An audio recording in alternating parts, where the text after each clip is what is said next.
फिर से एक बार स्वागत है मेरे चैनल पर। मैं हूं राज, आप देख रहे हैं हाईवे 33। दोस्तों, आज की जो कहानी है ये भोपाल की है, भोपाल के ट्रक ड्राइवर वेद प्रकाश की। वेद प्रकाश की कहानी ये 1997 की जनवरी की है। तो चलते हैं वेद प्रकाश की कहानी में। लेकिन दोस्तों, आपने मेरे चैनल को सब्सक्राइब नहीं किया है या फिर मेरे चैनल पर आप अभी अभी जुड़े हैं तो मेरे चैनल को सब्सक्राइब कर लीजिएगा। साथ में बेल आइकन को भी ऑल पे करके पुश कर लीजिएगा ताकि मेरा कोई वीडियो आप मिस ना कर पाए। धन्यवाद। दोस्तों, वह रात का टाइम था जब मैं भोपाल शहर से दिल्ली के लिए निकला था। मेरा छोटा ट्रक था और मैं ज़्यादातर अकेले ही चलाता था। मैं जब निकला भोपाल से तो करीब 10:30 का वक्त था और मैं तेज़ी से गाड़ी चलाता हुआ और दिल्ली हाईवे पकड़ लिया था।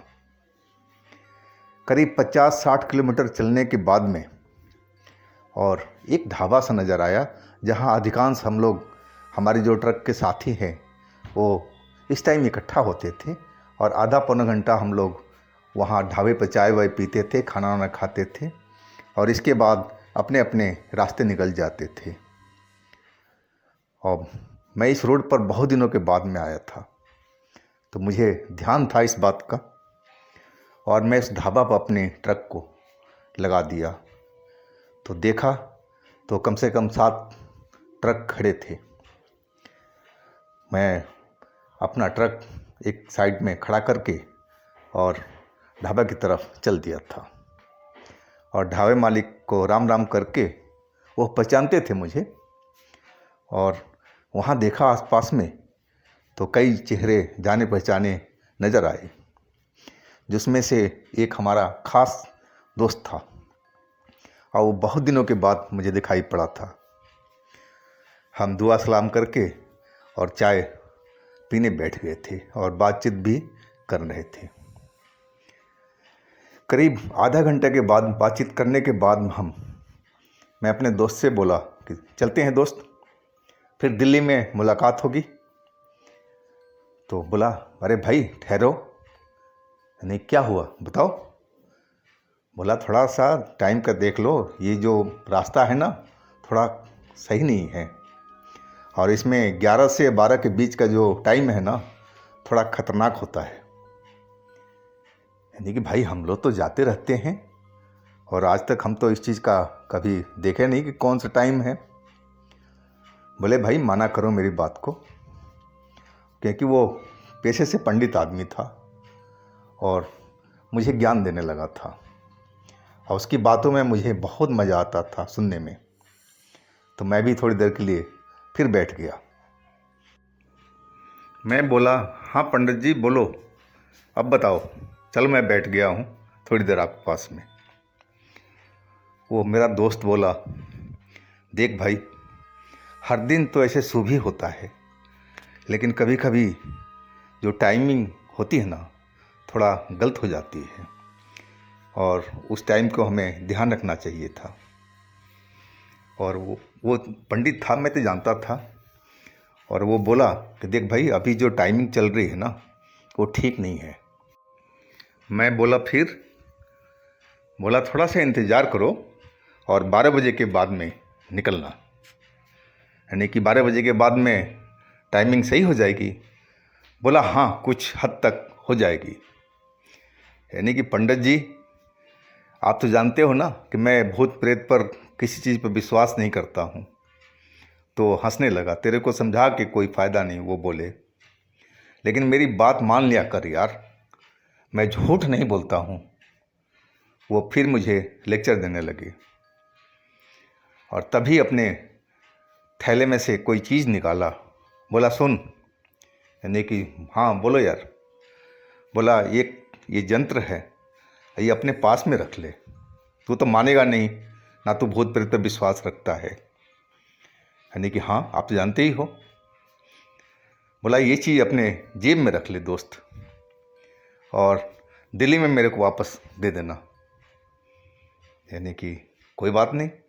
एक छोटी सी लाल कपड़े में बंधी एक गठरी सी छोटी सी मात्र कोई ऐसी लग रही थी, और एक प्लास्टिक के पन्नी में वो पैक था। मैंने कि ऐसे है क्या ये? बोला तेरा रक्षा कवच है ये। यानी कि इससे क्या होगा? बोला भगवान तेरी रक्षा करेंगे प्रभु, तो अब जा, अब तेरे से मैं ज़्यादा बोल नहीं पाऊँगा, ना समझा पाऊँगा। यानी ठीक है प्रभु। और मैं वो चीज़ लेकर के अपने जेब में रख लिया। अब मैं अपना ट्रक स्टार्ट करके और चल दिया दिल्ली की तरफ। करीब 20-22 किलोमीटर के आसपास चला था। अब उस टाइम जो रोड था बिल्कुल खाली खाली सा हो गया था। ट्रैफिक तो बस एक आध की कार और दिखाई पड़ रहा था, और कोई तेल का कंटेनर वगैरह जाता हुआ दिख रहा था। बाकी ट्रक वगैरह तो नज़र नहीं आ रहे थे। और मैं भी अपना म्यूजिक ऑन किए हुए था और मैं सुनते हुए चला जा रहा था। और अचानक मेरी गाड़ी का ब्रेक लग गया। इतनी ज़ोरदार लगा कि मेरा जो सर था वो स्टीयरिंग से टकराया था। लेकिन मैंने तो ब्रेक मारा नहीं था, तो ये कैसे लगा?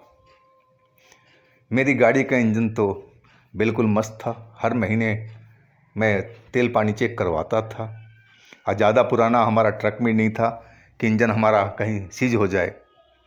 क्योंकि ये घटना तभी होती है या तो इंजन सीज हो जाए या ब्रेक सिस्टम में कोई खराबी आए। दर्द तो मेरे सर में हुआ था और मैं हड़बड़ा करके देखने लगा अपना इंजन सिस्टम को। इंजन तो बंद हो गया था। यानी क्या इंजन सीज हो गया क्या मेरा? पसीने निकल आया था। यानी कि खर्चा बढ़ जाएगा। और लेकिन मैं इंजन स्टार्ट किया तो इंजन तो मक्खन की तरह स्टार्ट हो गया था। इंजन में कोई कमी थी ही नहीं। फिर मैं गियर में लेकर के गाड़ी आगे बढ़ाने लगा तो गाड़ी तो ज़रा भी आगे नहीं बढ़ रही थी। मैं एक्सीलेटर दिए जा रहा था और ऐसे लग रहा था कि जैसे पहिया हमारा ज़मीन में धंसा हुआ है पीछे का, या फिर कोई तगड़ा ओट लगाया हुआ पहिए पर, इसलिए गाड़ी आगे जा नहीं रही है। मैं एकदम चौंक सा गया था कि ऐसा कैसे संभव है? चलती ट्रक में और ब्रेक लग जाए और फिर ऐसे हालात हो जाए कि पहिया लॉक हो जाए पूरी तरह से, आगे चल नहीं पा रहे थे। मैं इंजन बंद करके और नीचे उतरा टॉर्च लेकर के। मैं पीछे जा कर के और पहिया चेक करना शुरू किया। पहिया तो बिल्कुल सड़क पर थे और कोई ऐसा कोई ओट भी नज़र नहीं आ रहा था। मैं घूम के पूरा ट्रक का राउंड ले चुका था। मैं एक बार फिर दोबारा पीछे की तरफ गया और टॉर्च की रोशनी से पहिए वगैरह को सही ढंग से झुक करके देखने लगा। और तभी मुझे महसूस हुआ कि मेरे पीछे में कोई खड़ा हो। सांसों की आवाज़ सी ऐसी आ रही है और सांसों का एहसास सा हो रहा था। और वो बड़ी बदबूदार वो दुर्गंध थी जो सांसों से किसी की आ रही थी। मैं जल्दी से घूम करके पीछे देखा तो मुझे तो कोई नज़र नहीं आया। मैं एकदम सही मायने में और मैं हक्का बक्का रह गया था। मुझे समझ में नहीं आ रहा था कि आखिर ये आवाज़ सांसों की कहाँ से आ रही थी और बदबू किस चीज़ का है। मैं थोड़ा सा घबरा गया था और मैं फिर अपनी टॉर्च की रोशनी दूसरी साइडों में किया ट्रक के पहियों पर, और तभी मुझे सामने से एक अजीब सा धुआं जैसी परछाई नज़र आ रही, और थोड़ा वो परछाई लंबी थी। मैं समझ नहीं पाया कि आखिर ये कैसी किसकी परछाई है। और टॉर्च की रोशनी मैंने उस परछाई पर किया तो रोशनी तो आर पार निकल रही थी आगे की साइड में, और मैंने वो टॉर्च की रोशनी ऊपर तक किया उसके सर की तरफ में, तो वहाँ जो देखा मैं, उसकी तो आंखें एकदम लाल लाल टॉर्च की रोशनी में चमक रही थी।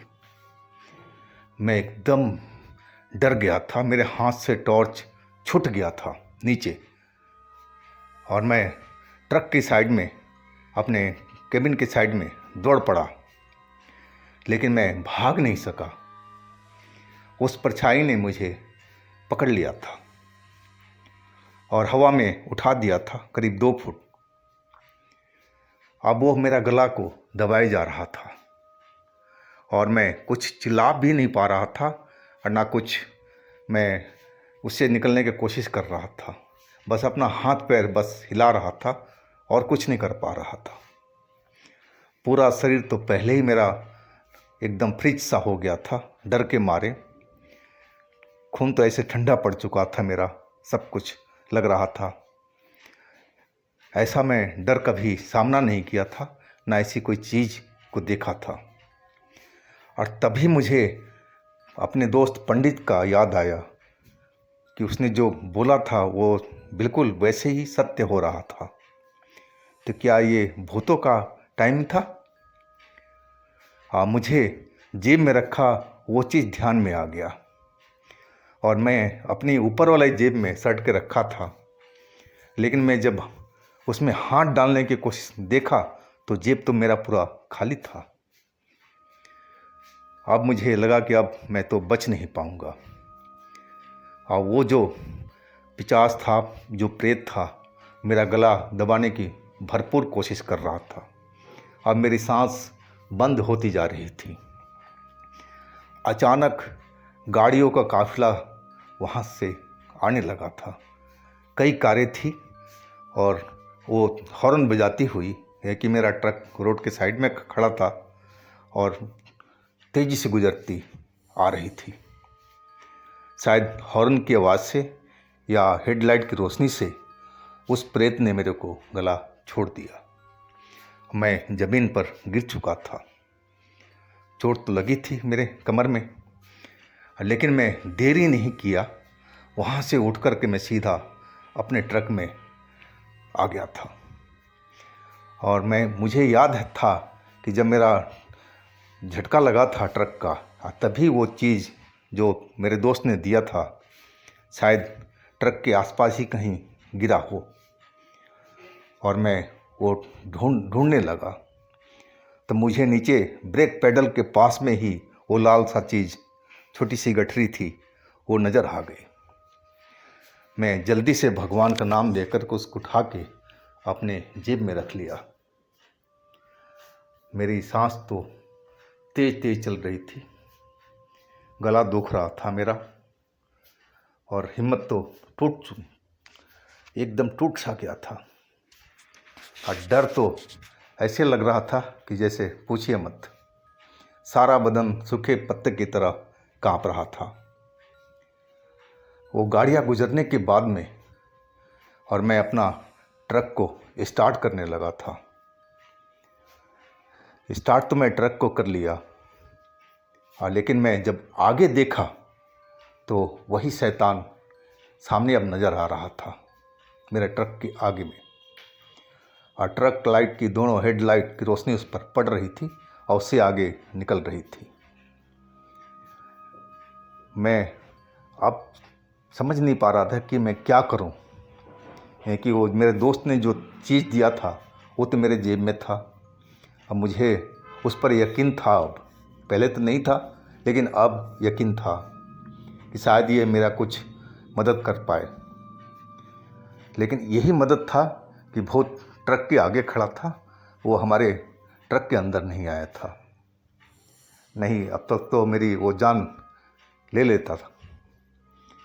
और वो हमारे ट्रक के सामने से बिल्कुल नहीं हिल रहा था, अपनी लाल आंखों से मुझे घूर ही रहा था। टाइम मेरा काफ़ी निकल चुका था और मैं अब एक ही कोशिश किया कि चलो देखा जाएगा, इस पर से ट्रक को हम गुजार देते हैं। और वही मैंने किया। ट्रक को गियर में डाला और दौड़ा दिया, लेकिन वो तो हवा था एक तरह से। ट्रक पूरी गुजर गया और गायब हो चुका था वो। और हम यही था कि हम उसको पार कर गए थे और आगे की तरफ निकल चले। बहुत दूर मैं निकल आया था उसको पीछे छोड़ कर के, लेकिन मैं बार बार अपने शीशे में देख रहा था, बैक मिरर में, कि कहीं वो हमारे पीछे तो नहीं लगा हुआ है। लेकिन नहीं, वो नज़र नहीं आ रहा था। मैं वो पुड़ियों को बहुत हिफाजत से अपने जेब में रखा हुआ था। शायद यही हमारा दोस्त का जो यंत्र था जो मेरे आज काम में आया था। और वो सही बोल रहा था कि जो टाइमिंग है, वो तो पंडित आदमी था, उसको सब पता था ग्रह नक्षत्र कौन सा चल रहे हैं। मुझे इस चीज़ का कोई अनुभव था ही नहीं। और वो सही बोल रहा था कि जो टाइमिंग है ये ख़राब है, जो ग्रह नक्षत्र चल रहे हैं वो ठीक नहीं है, और इस टाइम में भूत जो हैं वो ज़्यादा पावर में आ जाते हैं। तो दोस्तों, मेरे दोस्त के वजह से ही उस दिन मेरी जान बची थी। और मैं दिल्ली में मिला था उस दोस्त से अपना, तो वो यंत्र को मांगने लगा था, यानी कि भाई पंडित जी, आप इसके बदले में मेरी ट्रक ले लो, लेकिन मैं ये चीज़ नहीं दूंगा। हंस के बोला वो। तो दोस्त बोला कि तू मान गया क्या? तब मैंने उसको पूरी कहानी उस दिन की सुनाई थी। तो वो भी सोच करके आश्चर्य में पड़ गया था और बोला, देखा ना यंत्र की शक्ति कैसी होती है और टाइमिंग कैसा होता है। इस चीज़ का तो मुझे महसूस हुआ ना। मैंने कि हाँ पंडित जी, बिल्कुल आपने जो बोला था सब वैसे ही हुआ था। आगे से हम आपसे ज़रूर राय लेंगे कि कब और कहाँ कैसे निकलें। हंस करके बोला, नहीं नहीं, ऐसे कोई बात नहीं है। वो टाइमिंग जो होता है वो महीनों में, कुछ महीनों में आता है, बाकी तो सब चलता रहता है। मैं हंस दिया था उसकी बात पर, यानी कि नहीं पंडित जी, आगे भी मुझे बताते रहना। बोला हाँ, क्यों नहीं क्यों नहीं। और हम वहाँ से विदा हो चुके थे अपने घर की तरफ। तो दोस्तों, ये थी वेद प्रकाश जी की कहानी। अगर आपके पास भी अपनी कोई आप बीती है, कोई घटना है इस तरह की, तो हमें इंस्टाग्राम पर या मेरे व्हाट्सएप नंबर पर शेयर कीजिएगा। हम आपकी कहानी को ज़रूर बनाएंगे। आप हमारे चैनल को सब्सक्राइब कीजिएगा, लाइक कीजिएगा, शेयर कीजिएगा, और साथ में हमारा दूसरा चैनल हाईवे नाइट पर ज़रूर विजिट कीजिएगा। उसमें बहुत अच्छी अच्छी कहानी हर रोज़ अपलोड होती है, जिसको सुनकर देखकर आपको बहुत मज़ा आएगा। तो दोस्तों, हम कल मिलते हैं फिर एक नई कहानी के साथ में। आप लोग अपना बहुत बहुत ख्याल रखिएगा। नमस्कार।